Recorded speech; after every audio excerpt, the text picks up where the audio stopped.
ஒரு ஊரில் ஒரு ராஜா இருந்தார். அவர் ஒரு பூனை வளர்த்தார்.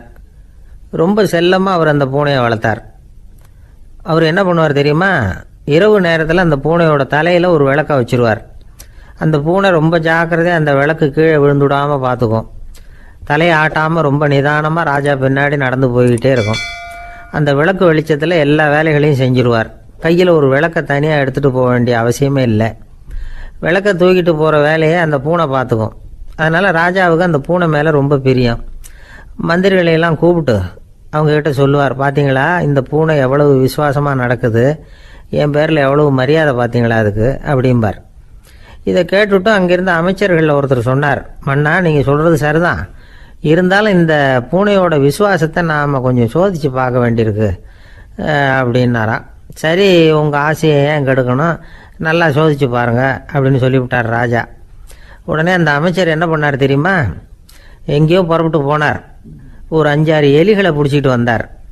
அரண்மனையில் ராஜா ஏதோ வேலை பார்த்துக்கிட்டு இருக்கிறாரு. பக்கத்தில் அந்த பூனை ரொம்ப பணிவாக நின்றுக்கிட்டு இருக்குது. அது தலையில் விளக்கு எரிஞ்சிக்கிட்டு இருக்கு. அமைச்சர் தான் பிடிச்சிட்டு வந்த எலிகளை அந்த பூனை பார்வையில் படுறது மாதிரி எதிரில் விட்டார். அந்த எலிகள்லாம் அங்கேயும் இங்கேயும் ஓட ஆரம்பிச்சிது. அதை பார்த்தது பூனை, அவ்வளவுதான். தலையில் இருக்கிற விளக்கை பற்றியும் கவலைப்படலை, ராஜாவை பற்றியும் கவலைப்படலை. ஒரே பாய்ச்சலாக பாஞ்சு எலிகளை துரத்த ஆரம்பிச்சுட்டுது. தலையில் இருந்த விளக்கு எங்கேயோ போய் விழுந்தது, அணைஞ்சு போச்சு. இருட்டில் ராஜா தடுமாற ஆரம்பிச்சுட்டார். இந்த சமயத்தில் அந்த அமைச்சர் மறுபடியும் விளக்கை ஏற்றினார். வெளிச்சம் வந்தது. அதுக்கப்புறம் அந்த அமைச்சர் பேசினார், அரசே, பூனையோட விசுவாசத்தை பார்த்தீங்களா? எலி அது கண்ணில் படுற வரைக்கும் தான் விசுவாசமாக இருந்தது. அது மாதிரி எலியை பார்த்ததும் எல்லாத்தையும் விட்டுட்டு அதை துரத்த ஆரம்பிச்சுட்டு பார்த்தீங்களா? தான் அந்த பூனையை பற்றி நினச்சது தப்புங்கிறது அதுக்கப்புறம் தான் அந்த ராஜாவுக்கு புரிஞ்சுதான். சரி, இப்போ எதுக்கு இந்த கதையெல்லாம் அப்படிங்கிறீங்களா? இந்த பூனை மாதிரி தான் நம்ம மனசும். மனசை எவ்வளவு தான் பயிற்சி கொடுத்து பக்குவமாக வச்சுருந்தாலும் பார்க்குறதுக்கு பரமசாது மாதிரி தான் இருக்கும். பார்க்க வேண்டியதை பார்த்துட்டுதுன்னா பாஞ்சிரும். இந்த பூனை மாதிரி புலன் இன்ப பொருள்கள் கிட்டாத வரைக்கும் மனம் அடங்கி இருக்கிறது மாதிரி தான் தெரியும். கொஞ்சம் வாய்ப்பு கிடைச்சாலும் அது குதிக்க ஆரம்பிச்சிடும், தப்பு பண்ண ஆரம்பிச்சிடும். பெரிய பெரிய முனிவர்கள் வாழ்க்கையில் நடந்த வீழ்ச்சி இதை தான் நிரூபிக்குது. புலன்களின் ஆற்றல் அதிகம். அதனால் மனக்கட்டுப்பாடு பயிற்சிகளில் ரொம்ப எச்சரிக்கையாக இருக்கணுங்கிறார் சுவாமி சிவானந்தர். மது பழக்கத்தையே விட்டுவிட்டேன்னு உறுதியாக இருப்பான். கடை கண்ணில் பட்டுவிட்டதுன்னா கால் அவனை கேட்காமலே இழுத்துக்கிட்டு உள்ளே போயிடும். இதுதான் மனசுங்கிறது. அதுதான் அந்த ராஜா வளர்த்த பூனை. நம்மால் ஒருத்தன் அந்த ராஜா பூனை தலையில் விளக்க வச்சது மாதிரி இவன் தன்னுடைய தலையிலேயே ஒரு விளக்கை ஏற்றி வச்சுக்கிட்டு என்னத்தையோ தேட ஆரம்பித்தான். தேடிக்கிட்டு இருக்கிறான். தலையை ஆட்டாமல் நிதானமாக நடந்து ரொம்ப நேரமாக தேடிட்டு இருக்கிறான். அந்த சமயம் அங்கே வந்த ஒருத்தர், என்னத்தை தேடுறீங்கன்னு கேட்டார். அதுதான் மறந்து போச்சு அப்படின்னு இழுத்தான். சரி, கொஞ்சம் இப்படி உட்காருங்க, ஞாபகம் வந்ததும் தேட ஆரம்பிக்கலாம் அப்படின்னார் அவர். இவன் கொஞ்ச நேரம் உட்காந்து யோசித்தான். அப்புறம் திடீர்னு எழுந்திரிச்சான். ஞாபகம் வந்துட்டுதுன்னா. என்னன்னு கேட்டார். எங்கள் வீட்டில் இருந்த விளக்கை எங்கே வச்சேன்னு தெரியல, அதை தான் தேடிக்கிட்டு இருக்கிறேன், ஏற்றி வைக்கலாம்னு பார்க்குறேன் அப்படின்னா. வாழ்க்கையில் சில சந்தர்ப்பங்களில் நாம் சில அவமானங்களை சந்திச்சே தீர வேண்டியிருக்கு. என்ன பண்ணுறது, காலம் அப்படி. அவமானப்படுறவங்க உடனே அடங்கி போய்டுறது தான் உலக வழக்கம். அவமானப்பட்டால் உடனே சீறி எழறவங்களும் உண்டு. ஆனால் அதையே ஒரு சவாலாக எடுத்துக்கிட்டு முன்னுக்கு வர்றவங்களும் சில பேர் இருக்கிறாங்க. அவங்க ரொம்ப அபூர்வம். இன்றைக்கி மனோதத்துவ நிபுணர்கள்லாம் என்ன சொல்கிறாங்க தெரியுமா? அவமானப்பட்டுட்டா உடனே அடங்கி போயிடக்கூடாதான். அதையே ஒரு சவாலாக எடுத்துக்கிட்டு மனசில் ஒரு வைராக்கியத்தோடு முயற்சி பண்ணினா வாழ்க்கையில் எல்லாரும் முன்னேறலாமா. அவமானங்கிறத நாம் வைராக்கியமாக மாற்றிக்கணும். அதுதான் வெற்றிக்கு வழி. ராமர் இந்த பூமியில் பிறந்ததே ஒரு வைராக்கியத்தினால தான் சார் அப்படின்னார் ஒருத்தர். எப்படிங்க அது அப்படின்னு கேட்டேன். அவர் சொன்னார், தசரதருக்கு ராமர் குழந்தையாக பிறக்கணும், அப்போ தான் இங்கே இருக்கிற கஷ்டங்கள்லாம் நீங்கும் அப்படின்னு சர்வ லோகமும் எதிர்பார்த்துக்கிட்டு இருக்குது. ஆனால் அவர் எப்போ பிறப்பார் அப்படின்னு யாருக்கும் தெரியல. அந்த காரியம் சீக்கிரம் நடக்கணுமே, அதுக்கு என்ன பண்ணுறது? நாரதர் வந்தார் ஒரு நாள் தசரதரை தேடி. தசரதா, உனக்கு ஒரு செய்தி தெரியுமான்னு ஆரம்பித்தார். அவர் எப்பவும் இப்படித்தானே ஆரம்பிக்கிறது வழக்கம். என்ன விஷயம்னு கேட்டார் தசரதர். தசரதா, நீ அடிக்கடி உன்னோட தேரில் ஏறிக்கிட்டு தேவலோகத்துக்கு போகிற, அங்கே போகிற வர்ற எல்லாம் பண்ணிகிட்ருக்க, எல்லாம் சரி. தேவலோகத்துலேயும் உன்னை நல்லபடியாக தான் வரவேற்கிறாங்க. தேவேந்திரன் உன்னை பிரியமாக அழைச்சிட்டு போய் தன்னுடைய அரியாசனத்திலேயே தனக்கு பக்கத்திலேயே உட்கார வைக்கிறான். நீயும் சந்தோஷமாக உட்காந்து பேசிவிட்டு வந்துடுற. ஆனால் நீ இங்கே வந்ததுக்கு அப்புறம் அங்கே என்ன நடக்குது தெரியுமா உனக்கு அப்படின்னாரான் நாரதர். என்ன நடக்குது எனக்கு ஒன்றும் தெரியலையே அப்படின்னாரான் தசரதர். நாரதர்கிட்ட வந்து கிட்டத்தில் வந்து கேட்டிருக்கார், கொஞ்சம் சொல்லுங்கள் என்னது அப்படின்னு. அவர் நெருங்கி வந்தாராம் நாரதரும். மெதுவாக அவர் காதோட காதாக சொன்னாராம். அதாவது நம்ம பாஷையில் சொல்லப்போனால் பற்ற வைக்கிறார். நீ அங்கே தேவேந்திரங்கிட்ட உட்காந்து பேசிவிட்டு வந்த பிறகு நீ அங்கே உட்காந்துருந்த அரியாசனத்தை தண்ணி ஊற்றி கழுவி சுத்தப்படுத்துகிறாங்க. நீ என்ன அந்த அளவுக்கு சுத்தம் இல்லாத ஆளா, தினம் குளிக்காமையாக இருக்கிற அப்படின்னாராம். தசரதருக்கு இது ரொம்ப அவமானமாக போயிட்டுது. அப்படியே செய்கிறாங்க அப்படின்னாராம். ஆமாம், நீ வேணும்னா நான் சொல்கிறது உண்மையாக இல்லையா அப்படின்னு சோதனை பண்ணி பார்த்துக்கோ அப்படின்னாரான் நாரதர். உடனே தசரதர் இதுக்காகவே புறப்பட்டு தேவலோகம் போனார். அங்கே வழக்கம் போலவே இவரை கூப்பிட்டு உட்கார வச்சு பேசிக்கிட்டு இருந்தான் தேவேந்திரன். கொஞ்ச நேரம் பேசிக்கிட்டு இருந்துட்டு சரி நான் கிளம்புறேன்னு புறப்பட்டார். சரி அவனும் வாசல் வரைக்கும் வந்து வழி அனுப்பி வச்சுட்டு உள்ளே போயிட்டான். தசரதர் வெளியில் கொஞ்ச நேரம் மறைஞ்சி இருந்துட்டு மெதுவாக உள்ளே எட்டி பார்த்தார் என்ன நடக்குதுன்னு. நாரதர் சொன்னது உண்மைதான். தசரதர் உட்காந்துருந்த ஆசனத்தை அங்கே 2 தேவர்கள் கழுவி சுத்தப்படுத்திக்கிட்டு இருக்கிறாங்க. தசரதரால் இதை தாங்கிக்க முடியல. அவருக்கு ரொம்ப அவமானமாக போச்சு. நேராக கிடுகிடுன்னு தேவேந்திரங்கிட்டே போனார். நான் உட்காந்துருந்த இருக்கையே சுத்தம் பண்ணுறியே, நான் என்ன அந்த அளவுக்கு பாவியா அப்படின்னு கேட்டார். ரொம்ப கோபமாக கேட்டார். தசரதரே, மனுஷனுக்கு 3 கடன்கள் உண்டு. தேவ கடன், ரிஷி கடன், பித்ரு கடன். இதை தீர்க்காதவன் பாவியாகிறான். இதில் மகனை பெறுவதால் தான் பித்ரு கடன் தீரும். உனக்கு மகன் கிடையாது, அதனால் நீ பாவியாகிற. பாவி உட்கார்ந்துருந்த இடம்ங்கிறதுனால அதை சுத்தம் செய்ய வேண்டியது எங்கள் கடமை அப்படின்னு நானான் தேவேந்திரன். இந்த இடத்துல தசரதருக்கு ஏற்பட்ட அவமானம் ஒரு வைராக்கியமாக மாறிச்சு. தேவேந்திரனே கேட்டுக்கோ, ஒரு மகனை பெற்ற பிறகு தான் இந்த சபையில் மறுபடியும் அடி எடுத்து வைப்பேன் அப்படின்னு சொல்லிவிட்டு போயிட்டாரான். போய் புத்திர காமேஷ்டி யாகம் பண்ணார். புத்திரர்கள் பிறந்தார்கள். இந்த கதையில் உள்ள கருத்து என்னென்னா, தேவேந்திரன் தசரதரை அப்படி அவமானப்படுத்தலைன்னா அவருக்கு இப்படி ஒரு வைராக்கியம் பிறந்திருக்குமா யோசிச்சு பார்க்கணும். நமக்கு ஏற்படுகிற சில அவமானங்களையும் வைராக்கியமாக மாற்றிக்குவோம். அப்படி மாற்றிக்கிட்டோம்னா வாழ்க்கையில் வந்து முன்னேறலாம். நம்ம ஆளுங்க சில பேர் அவமானத்தை வந்து வைராக்கியமாக மாற்றிக்கிறது எப்படி தெரியுமா? நம்மக்கிட்ட ஒரு பையன் சொன்னான், எங்கள் அப்பா என்னை எல்லாருக்கும் முன்னாடி வச்சு திட்டிவிட்டார், பொறுப்பு இல்லாமல் ஊர் சுற்றுறேன்னு சொல்லி அவமானப்படுத்தி விட்டார். இனிமேல் நீ என் முகத்திலேயே முழிக்காதரா போடான்னு வேற சொல்லிவிட்டார். எனக்கு ரோஷம் வந்துட்டுது. அந்த அவமானத்தை வைராக்கியமாக மாற்றிக்கிட்டேன். அன்னையிலேருந்து அவர் முகத்திலேயே முழிக்கிறது இல்லை அப்படின்னா. அப்படியான்னு கேட்டோம். ஆமாங்க, அவர் வீட்டில் இல்லாத நேரமாக பார்த்து உள்ள சமையல் கட்டுக்கு போய் சாப்பிட்டுட்டு நைஸாக வெளியில் வந்துடுவேன் அப்படிங்கிறான் அவன். ஒரு கடைக்கு போனேன், 5 ரூபா பணத்தை எடுத்து கொடுத்தேன். ஒரு தினசரி பத்திரிக்கையை கேட்டேன். அவர் உடனே அங்கே அடுக்கி வச்சுருந்த பத்திரிகையில் ஒன்று எடுத்து என் கையில் கொடுத்தார். வாங்கிக்கிட்டேன். மீதி பணத்தை எடுத்தார். அதையும் என் கையில் கொடுக்கணும்ல, கொடுக்கல. எதிரில் இருந்த பலகையில் வச்சு எடுத்துக்க சொன்னார். எப்பவும் அவர் அப்படி தான் பண்ணுவார். நானும் எடுத்துக்கிட்டு வந்துடுவேன். இவர் ஏன் இப்படி பண்ணுறாருங்கிறது எனக்கு ரொம்ப நாளாக ஒரு சந்தேகம். ஒரு நாள் அவர்கிட்டே இதை கேட்டுவிட்டேன். ஏங்க, நீங்கள் உங்கள் கடைக்கு வந்து பொருள்கள் வாங்குறவங்களுக்கு நீங்கள் பாக்கி சில்லறையை கொடுக்குறப்போ பலகையில் வச்சு விட்றீங்க, கையில் கொடுக்க மாட்டேங்கிறீங்களே ஏன் அப்படின்னு கேட்டேன். காசை கையில் கொடுத்தா நம்மக்கிட்ட இருக்கிற லட்சுமி போயிடுவா சார் அப்படின்னார். அதாவது பணம் செலவாயிடும் அப்படின்னு அர்த்தமா. இன்னொரு நண்பர், அவர் ஒரு நாள் வழக்கத்துக்கு மாறாக ரொம்ப சோகமாக உட்காந்துருக்கிறார். ஏங்க என்னாச்சு, ஏன் இப்படி கப்பலே கவிழ்ந்தது மாதிரி உட்காந்துருக்குறீங்க அப்படின்னு கேட்டேன். கப்பலே கவிழ்ந்திருந்தா கூட நான் இப்படி கவலைப்பட மாட்டேன் சார், வேற ஒன்று நடந்து போச்சுன்னார். என்னன்னு கேட்டேன். என் உச்சந்தலையில் பல்லி ஒன்று விழுந்துட்டுதுன்னார். அதுக்காகவா இப்படி அப்படின்னு ஆச்சரியப்பட்டேன். ஆமாங்க, பல்லி உச்சந்தலையில் விழுந்தால் பலன் என்னன்னு பஞ்சாங்கத்தில் பார்த்தேன், மரணம்னு போட்டிருக்கு அப்படின்னு சொல்லிவிட்டு அவர் தொடர்ந்து கவலைப்பட ஆரம்பிச்சிட்டார். இப்படியும் ஒருத்தர், என் கூட வேலை பார்க்குற ஒருத்தர் எப்படி தெரியுமா, தினமும் வலது காலை வச்சு தான் ஆஃபீஸுக்கு உள்ளே நுழைவார். என்னைக்காவது தவறுதலாக இடது காலை வச்சு உள்ளே வந்துட்டார்னா அன்னைக்கு பூரா மனசு சங்கடப்படுவார். எந்த வேலையும் சரியாக ஓடாது. கேரம் போர்டு ஆடுற ஒருத்தர் எப்போ ஆட உட்காந்தாலும் ஸ்ட்ரைக்கரை கை தவறி கீழே விழுற மாதிரி பண்ணி அதுக்கப்புறம் அதை எடுத்துக்கிட்டு ஆட உட்காருவார்.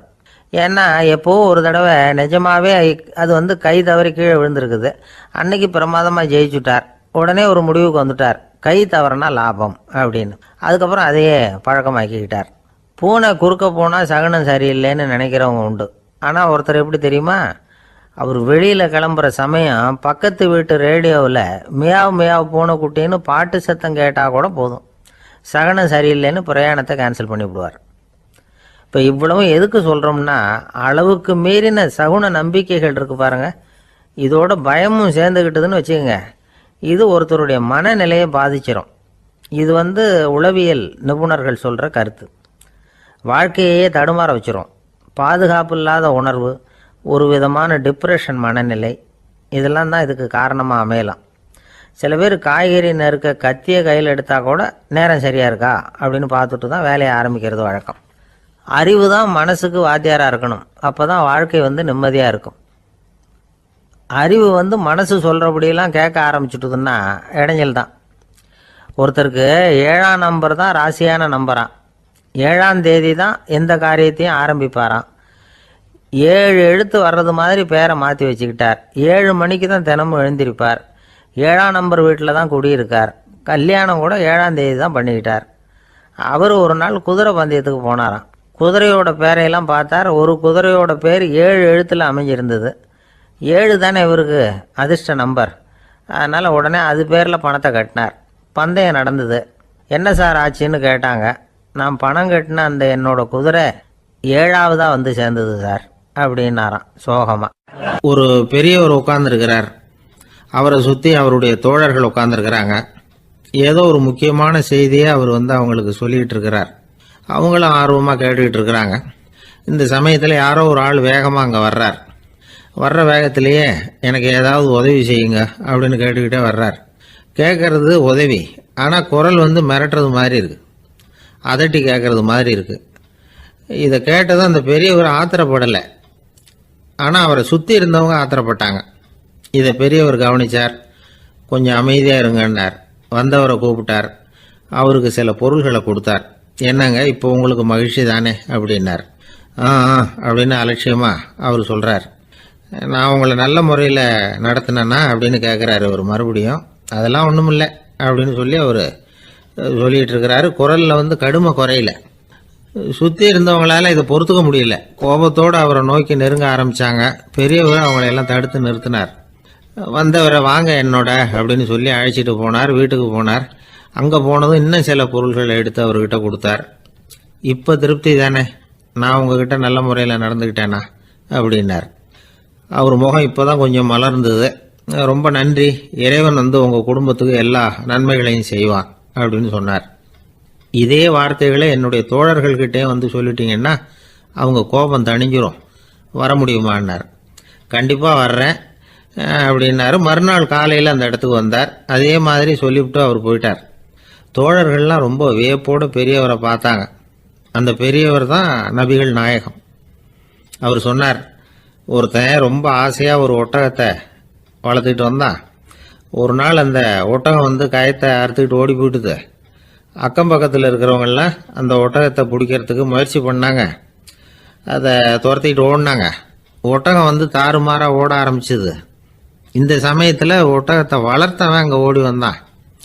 நீங்கள் அதை ஒன்றும் செய்ய வேணாம், விட்டுருங்க, அதோட சுபாவம் எனக்கு நல்லா தெரியும், அதை சுலபமாக என்னோட வழிக்கு கொண்டுட்டு வந்துட முடியும், நான் பார்த்துக்கிறேன், விட்டுருங்கோ அப்படின்னா. எல்லாரும் விலைக்கு போயிட்டாங்க. இவன் என்ன செஞ்சான் தெரியுமா, கொஞ்சம் புல்லை கையில் எடுத்துக்கிட்டு அந்த ஒட்டகத்தை நெருங்கினான். அவ்வளவுதான். அது ஓடி இவன் காலடியில் உட்காந்துக்கிட்டது. செல்லமாக அதை அப்படியே தடவி கொடுத்தான். முதுகில் ஏறி உட்காந்துக்கிட்டான். அது பாட்டுக்கு சாதுவாக நடந்து போகுது. இந்த கதையை நபிகள் நாயகம் தம்முடைய தோழர்களுக்கு சொல்கிறார். ஒட்டகத்தை மட்டும் இல்லை, சில மனிதர்களையும் கூட சில விதத்தில் அணுகி தான் அவர்களை சீர்திருத்த வேண்டியிருக்குது அப்படிங்கிறத அவங்களுக்கு உணர்த்தினார். இது ஒரு அழகான உளவியல் அணுகுமுறை. சில குடும்ப தலைவர்கள் கூட இந்த ஒட்டகம் மாதிரி நடந்துக்கிறது உண்டு, அப்புறம் அடங்கி போகிறதும் உண்டு. ஒரு குடும்ப தலைவர் காலையில் எழுந்திரிச்சதுலேருந்து சத்தம் போட்டு கத்திக்கிட்டு இருப்பார். பக்கத்தில் இருந்தவங்கெல்லாம் ஓடி போய் சமாதானம் பண்ணி பார்த்தாங்க. அவர் ஓயறது மாதிரி தெரியல. கடைசியில் அவர் மனைவி வந்தாங்க. நீங்கள் எல்லாம் விலகி போயிடுங்க, அவர் சுபாவம் எனக்கு தெரியும், நான் பார்த்துக்கிறேன் அப்படின்னாங்க. சரின்னு எல்லாரும் போயிட்டாங்க. சாயந்தரமாக பார்க்குறாங்க, அவர் சத்தம் இல்லாமல் ஒரு மூலையில் உட்காந்துருக்கிறார், ரொம்ப சாதுவா. ஆச்சரியமாக இருந்தது. என்னம்மா பண்ணீங்கன்னு கேட்டாங்க. அது ஒன்றும் இல்லைங்க, ஒரு வேளை சாப்பாட்டை நிறுத்தினேன், பட்னி போட்டேன், அவ்வளவுதான் அப்படின்னாங்க அந்த அம்மா. ஒரு ராஜா இருந்தார். நாடு பூராவும் நிறைய மரங்களை நட்டு வளர்க்கணுங்கிறது அவரோட ஆசை. தானே அதுக்கு முன்மாதிரியாக இருக்கணும்னு நினைச்சார்.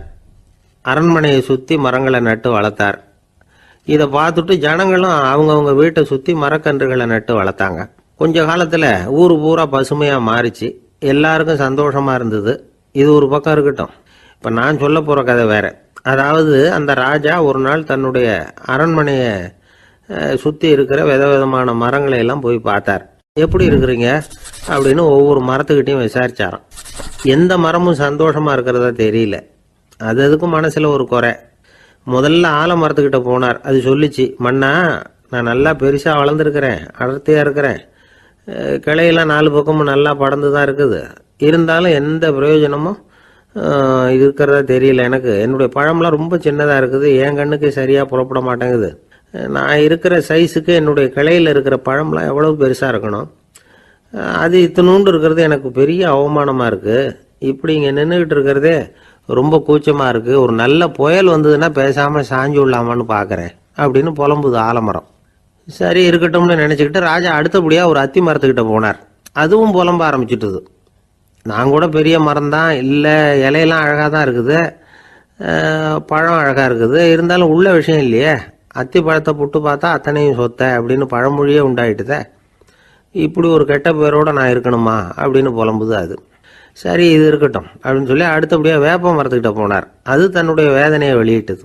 எனக்கு எவ்வளவோ மருத்துவ குணங்கள்லாம் இருக்கிறதா சொல்லிக்கிறாங்க, இருந்தாலும் என்ன பிரயோஜனம், என்னுடைய பழத்தை மனிதர்கள் யாரும் விரும்பி சாப்பிட்றது இல்லையே அப்படின்னுது. ராஜா அடுத்தாப்புல இருந்து ஒரு பனை மரத்துக்கிட்ட போனார். நான் நல்லா உயரமாக தான் வளர்ந்துருக்கிறேன், மற்ற மரங்கள்லாம் என்னை அண்ணாந்து தான் பார்க்கணும், இருந்தாலும் என்கிட்ட நிழலுக்காக யாரும் ஒதுங்கிறது இல்லையே அப்படின்னுது. என்ன இது எல்லா மரமும் இப்படி திருப்தி இல்லாமல் இருந்துகிட்டு இருக்குதே அப்படின்னு நினச்சிக்கிட்டே ராஜா அடுத்தபடியாக அங்கே இருந்த ஒரு பைன் மரத்துக்கிட்ட போனார். அழகாக உயரமாக பசுமையாக தான் இருந்தது, ஆனால் பழமோ பூவோ கிடையாது. அதை நினச்சி அது வருத்தப்பட்டுக்கிட்டு இருக்குது.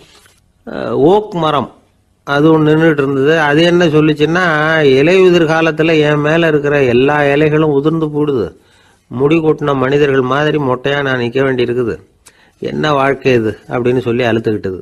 சரி புளிய மரம் என்ன சொல்லுது பார்ப்போம்னு அதுகிட்ட போனால், என்னுடைய நிழலில் யாருமே தங்க மாட்டாங்க, உடம்புக்கு சூடுன்னு ஒதுங்கி போயிடுவாங்க, அடிமரத்தை பார்த்தீங்கன்னா பட்டையெல்லாம் உறிஞ்சி பார்க்கறதுக்கே கேவலமாக இருப்பேன் அப்படின்னுது அது. முருங்கை மரம் என்ன சொல்லிச்சு தெரியுமா, என்னுடைய இலை காயெல்லாம் சாப்பிட்றவங்களுக்கு சத்து கொடுக்கறது வாசவம்தான், ஆனால் என் உடம்புல சத்தே கிடையாது, கொஞ்சம் வேகமாக காற்று அடிச்சதுன்னா முறிஞ்சி விழுந்துடுறேன், என்ன வாழ்க்கை இது அப்படின்னு சொல்லி அது வருத்தப்பட்டது. ராஜா யோசனை பண்ணார். என்ன இது மரங்கள் பூமியின் வரங்கள்னு சொல்கிறோம், மழை பெய்யறதுக்கு அதுதான் காரணம், பூமி செழிப்பாக இருக்கிறதுக்கும் அதுதான் காரணம், வீடு கட்டுறதுக்கு மரம், நாற்காலி செய்ய உபயோகப்படுத்துறதுக்கும் அதுதான் உபயோகப்படுது, மனுஷனுக்கு வேண்டிய ஆகாரங்களையும் கொடுக்குது, இப்படிலாம் இருந்தும் எல்லா மரமும் நிம்மதி இல்லாமல் இருந்துகிட்டு இருக்குதே அப்படின்னு நினைச்சார். அப்போ அங்கே இருந்த ஒரு மகிழ மரம் அவர் கண்ணில் பட்டுது. அந்த மரம் மட்டும் கொஞ்சம் நிம்மதியாக மகிழ்ச்சியாக இருக்கிறது மாதிரி தெரிஞ்சுது. உடனே ராஜா அதுகிட்ட போனார். உனக்கு மனசில் எதுவும் குறை இல்லையான்னு கேட்டார். இல்லை, நான் சந்தோஷமாக தான் இருக்கேன்னு அந்த மகிழ மரம். அப்படியான்னு ஆச்சரியமாக கேட்டார் ராஜா. ஆமாம் மன்னா, இந்த இடத்துல நீங்கள் ஒரு முருங்கை மரத்தையோ வேப்ப மரத்தையோ கூட நட்டிருக்கலாம், ஆனால் இந்த இடத்துல நடுறதுக்கு என்ன தேர்ந்தெடுத்துருக்குறீங்க, அதுவே எனக்கு பெருமை, அதுவே எனக்கு திருப்தி அப்படின்னு தான் மகிழ மரம். மகிழ மரம் சாதாரணமாக தான் இருக்கும், இளம் மஞ்சள் நிறத்தில் பூக்கள், அது காய்ந்தும் மனம் வீசும். மகிழ மரம் மாதிரி மன திருப்தியோடு வாழறதுக்கு நாம் கற்றுக்கணுமா. நாம் இந்த உலகத்தில் ஒரு நாயாவோ நரியாவோ கூட பிறந்திருக்கலாம், மனுஷனாக பிறந்திருக்கிறோம், அதுவே பெருமை தானே. இந்த நிறைவு தான் மகிழ்ச்சியின் ரகசியம். ஒரு பையன் அப்பா கிட்ட போய், அப்பா நீங்கள் இந்த உலகத்தில் ஒரு மனுஷனாக பிறந்தது என்னோட அதிர்ஷ்டம் நானா. ஏண்டா அப்படி சொல்கிறேன்னு இருக்கார் அப்பா. நீங்கள் ஒரு கரடியாக பிறந்திருந்தா இந்நேரம் நானும் ஒரு கரடி குட்டியாக தானே இருந்திருப்பேன் அப்படின்னு நானா பையன். இந்த உலகத்தில் நாம் நல்லபடியாக இருக்கணும்னா அதுக்கு முக்கியமாக தேவைப்படுறது 2. ஒன்று செல்வம், இன்னொன்று அறிவு. சரி, இது 2ல் சிறந்தது எது அப்படின்னு ஒரு கேள்வி கேட்டால் என்ன பதில் சொல்கிறது? இதே கேள்வியை ஹஸ்ரத் அலி அவர்கள்கிட்ட கேட்டாங்களாம். அவர் ஒரு பெரிய அறிஞர். கேள்வி கேட்டவங்களும் சாதாரண ஆட்கள் இல்லை, இவங்களும் அறிஞர்கள். ஒரு நாள் ஹசரத் அலி அவர்கள்கிட்ட 10 அறிஞர்கள் வந்தாங்களாம். ஐயா, நாங்கள் 10 பேரும் உங்ககிட்ட ஒரே கேள்வியை தான் கேட்க வந்திருக்கிறோம். ஆனால் எங்கள் 10 பேருக்கும் நீங்கள் தனித்தனியாக பதில் சொல்ல முடியுமா அப்படின்னு கேட்டிருக்காங்க. அதாவது அவங்க ஒரே கேள்விக்கு இவர்கிட்ட இருந்து 10 விதமான பதில் எதிர்பார்க்குறாங்க. சரி கேளுங்க, என்ன கேள்வி அப்படின்னார் அவர். அப்போ தான் அவங்க கேட்டாங்களாம், செல்வம் அறிவு இது ரெண்டில் சிறந்தது எது? இதுதான் கேள்வி. ஹசரத் அலி என்ன பண்ணார் தெரியுமா? அவங்கள ஒவ்வொருத்தராக கூப்பிட்டார். ஒவ்வொரு விதமான பதிலை சொல்லி அனுப்புனார். முதல்ல ஒருத்தரை கூப்பிட்டார், சொன்னார், அறிவுங்கிறது தீர்க்கதரிசிகள், ஞானிகள், மகான்கள் இவங்களோட பரம்பரை சொத்து. ஆனால் செல்வம்ங்கிறது கொடுங்கோலரின் ஆயுதம். அதனால் அறிவு தான் சிறந்தது அப்படின்னார். ரெண்டாவது ஆளை கூப்பிட்டார். உங்ககிட்ட செல்வம் இருந்தால் நீங்கள் தான் அதை காப்பாற்றணும். ஆனால் அறிவு உங்களை எப்பவும் காப்பாற்றும். ஆகவே அறிவு தான் சிறந்தது அப்படின்னார். மூணாவது ஆளை கூப்பிட்டார். செல்வந்தனுக்கு எப்போதும் விரோதிகள் அதிகம், ஆனால் அறிஞனுக்கு நண்பர்கள் அதிகம். அதனால் அறிவு தான் சிறந்ததுன்னார். அடுத்தவரை கூப்பிட்டார். செல்வம் அடுத்தவங்களுக்கு கொடுக்க கொடுக்க குறையும், ஆனால் கல்விங்கிறது அதிகரிச்சுக்கிட்டே வரும், கொடுக்கறதுனால குறையாது. அதனால் அறிவு தான் சிறந்ததுன்னார். இன்னொருத்தரை கூப்பிட்டார். அறிவுள்ளவன் எப்பவும் அதை அடுத்தவங்களுக்கு வாரி வழங்கிக்கிட்டே இருப்பான். அதனால் அவங்ககிட்ட தாராளத்தன்மை இருக்கும். ஆனால் செல்வந்தன்கிட்ட கஞ்சத்தனம் தான் இருக்கும். அதனால் அறிவு தான் சிறந்ததுன்னார். ஆறாவது நபரை கூப்பிட்டார். செல்வத்தை கள்வர்கள் திருடிட்டு போக முடியும், ஆனால் அறிவை அப்படி திருடிட்டு போக முடியாது அப்படின்னார். ஏழாவது நபரை கூப்பிட்டார். செல்வம் கால ஓட்டத்தில் அழிஞ்சிரும், ஆனால் அறிவை கால ஓட்டம் ஒன்றும் பண்ண முடியாது. ஆகவே அறிவே சிறந்ததுன்னார். எட்டாவது ஆளை கூப்பிட்டு சொன்னார், செல்வத்துக்கு எப்பவும் எல்லை உண்டு, நிறை உண்டு, அளவு உண்டு, கணக்கு உண்டு. ஆனால் அறிவுக்கு அப்படிப்பட்ட எல்லை எதுவும் கிடையாது. அதனால் அதுதான் சிறந்ததுன்னார். அடுத்தவனை கூப்பிட்டார்.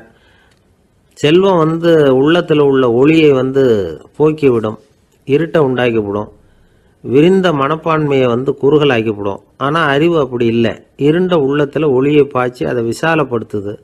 அதுதான் சிறந்ததுன்னார்.